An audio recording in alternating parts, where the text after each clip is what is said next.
బేబీజీ అమరావతి వెంచర్లో freedom from registration charges జనవరి 26 వరకు మాత్రమే. కాల్ 04069032244. మాయమైపోతున్నాడమ్మ మనిషి అన్నవాడు అంటూ అందశ్రీ గారు ఒక పాట రాశారు. అది విన్నప్పుడల్లా నిజమేనేమో అనిపిస్తూ ఉంటుంది. మానవ సంబంధాలు అంత దారుణంగా తయారయ్యాయి. భార్యాభర్తల సంబంధాలు అయితే అసలు చెప్పాల్సిన అవసరమే లేదు. 2-3 రోజులుగా వరుసగా జరుగుతున్నటువంటి ఘటనలు చూస్తుంటే అత్యంత బాధ వేస్తోంది. అంతేకాదు ఇంత ఘోరంగా తయారయ్యారా మనుషులు అనిపిస్తోంది. ఇప్పుడు ఇక్కడ మీకు కనిపిస్తున్నారు చూడండి, శివనాగరాజు, లక్ష్మీ మాధురి ఇద్దరు కూడా భార్యాభర్తలు. గుంటూరు జిల్లా దుగ్గిరాల మండలం చిలువూరు అనే ప్రాంతానికి సంబంధించిన వాళ్ళు. భర్తని తన అక్రమ సంబంధానికి అడ్డొస్తున్నాడని చెప్పి ప్రియుడితో కలిపి చంపేసింది భార్య. అది కూడా ఎలాగో తెలుసా? అతనికి ఇష్టమైనటువంటి బిర్యానీలో నిద్రమాతలు కలిపేసి ఇచ్చి అతను గాఢంగా నిద్రపోయిన తర్వాత ప్రియుడిని పిలిచి అతనేమో ఛాతీ మీద కూర్చుని గట్టిగా నొక్కి పెడితే ఈమె దిండుతోటి మొహాన్ని మూసేసి, అంటే ఊపిరాడకుండా చేసి చంపేశారనమాట. పైగా తెల్లవారుజామున 4 గంటల వరకు కూడా, అంటే అతను వెళ్ళిపోయాడు చంపేసిన తర్వాత, అప్పటి వరకు కూడా ఈమె ఎంత సైకో అంటే ఇంట్లో కూర్చుని పోర్న్ వీడియోలు చూసిందంట. ఏం చేయాలో ఆమెను చెప్పండి. ఇక మీరు 4 గంటలకి చుట్టుపక్కల జనాలందరినీ పిలిచి భర్తకి హార్ట్ అటాక్ వచ్చింది, చనిపోయాడు అని చెప్తే నిజమేనేమో అనుకున్నారు అందరూ. అతని స్నేహితులు, బంధువులు, అతని తండ్రి అందరూ వచ్చి అతని చెవులోంచి రక్తం వస్తుందని ఫ్రెండ్స్ చూసి వాళ్ళ ఫాదర్తో కలిసి కంప్లైంట్ ఇస్తే అప్పుడు పోలీస్ ఇన్వెస్టిగేషన్లో నిజం బయటపడింది అనమాట. మరొక ఘటనలో, అది కూడా ఒకసారి స్క్రీన్ మీద చూద్దరు కానీ, ఇక్కడ కనిపిస్తున్న వాళ్ళిద్దరూ కూడా బోరబండకు సంబంధించిన వాళ్ళు. కొల్లాపూర్ యాక్చువల్లీ ఉండేది బోరబండ. ఆంజనేయులు, సరస్వతి. అతనికి ఆమె మీద అనుమానం అన్నమాట. 2 పిల్లలు కూడా ఉన్నారు. ఆ అనుమానంతో ఏం చేయాలో తెలియక ఏ పని చేయకుండా ఇంట్లో ఉండేవాడు. ఆమె మాత్రం బయటికి వెళ్ళి పనిచేసి వచ్చేదట. సో పిల్లలు కనీసం స్కూల్ ఫీజు కూడా కట్టుకోలేని పరిస్థితుల్లో స్కూలు మానిపించి ఇంట్లో కూర్చోబెట్టినటువంటి సిచ్యువేషన్. అయినా కూడా అతను మారలా. ప్రతిసారి మారిపోతా అని చెప్తూ మారలేదు. మారకుండా చివరికి ఆమె మీద అనుమానాన్ని బాగా బలంగా పెంచుకొని రోకలి బండ పెట్టి ఆమెను కొట్టి చంపేశాడు. ఇతను కూడా ఒక సైకో అనమాట. చంపేసి ఏం చేశాడో తెలుసా? వాట్సాప్లో స్టేటస్గా పెట్టుకున్నాడంట, నేను నా భార్యను చంపేశాను, నాతో పాటు ఎప్పటికీ ఉండాల్సినటువంటి నా లైఫ్ పార్ట్నర్ని చంపేశాను అంటూ వాట్సాప్లో స్టేటస్ పెట్టుకున్నాడంట. ఆ చంపినప్పుడు పిల్లలు లేచి ఏం జరుగుతుందని అడిగితే, ఏం లేదు మీ అమ్మ నిద్రపోతుంది, మీరు కూడా నిద్రపోండి అని చెప్పి నిద్రపుచ్చాడంట వాళ్ళని. ఏంటి అసలు ఏం జరుగుతుంది? ఇక మరొక ఘటన, అది కూకట్పల్లిలో జరిగిందనమాట. ఇందులో ఏంటంటే ఈమె భార్య ప్రసన్న, భర్త కూడా ఇదిగో చూడండి సుధీర్ రెడ్డి. వీళ్ళిద్దరూ నూజివీడుకి సంబంధించిన వాళ్ళు, ఇక్కడ నివాసం ఉంటున్నారనమాట. ఆమె కూడా భర్తని దారుణంగా హత్య చేసింది. హత్య చేయటమే కాకుండా ఏం చేసిందో తెలుసా? అతను నిద్రపోతుంటే, అంటే తాగి పడుకుని నిద్రపోతున్నాడని చెప్తున్నారు. మరి మనకి ఏం జరిగింది అనేది పర్ఫెక్ట్గా తెలియదు, ఇంకా పోలీస్ ఇన్వెస్టిగేషన్ కొనసాగుతూనే ఉంది. సో అందులో ఏంటంటే అతను పడుకుని మార్నింగ్ లేచేసరికి చనిపోయాడు, అతనికి మంచం కోడు తగిలింది, మంచం తగిలించుకుని చనిపోయాడని చెప్పేసి క్రియేట్ చేసింది ఆమె. అది ఎప్పుడు జరిగింది తెలుసా? లాస్ట్ మంత్ 28కో 23కో జరిగింది.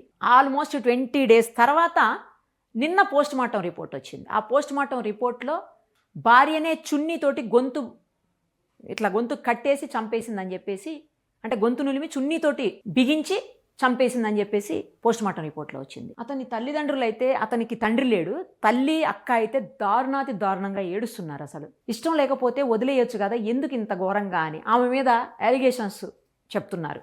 ఆమెకి వేరే వాళ్ళతో రిలేషన్స్ ఉన్నాయి, అందుకనే చంపేసింది, కేవలం ఆస్తి మాత్రమే కావాలనుకుంది తప్ప భర్త కావాలనుకోలేదు అని చెప్పేసి. అనేక సార్లు గొడవలు అయ్యాయి, మేమే పంచాయతీలు చేశామని చెప్పి నిన్న వాళ్ళు చెప్తా ఉన్నారు.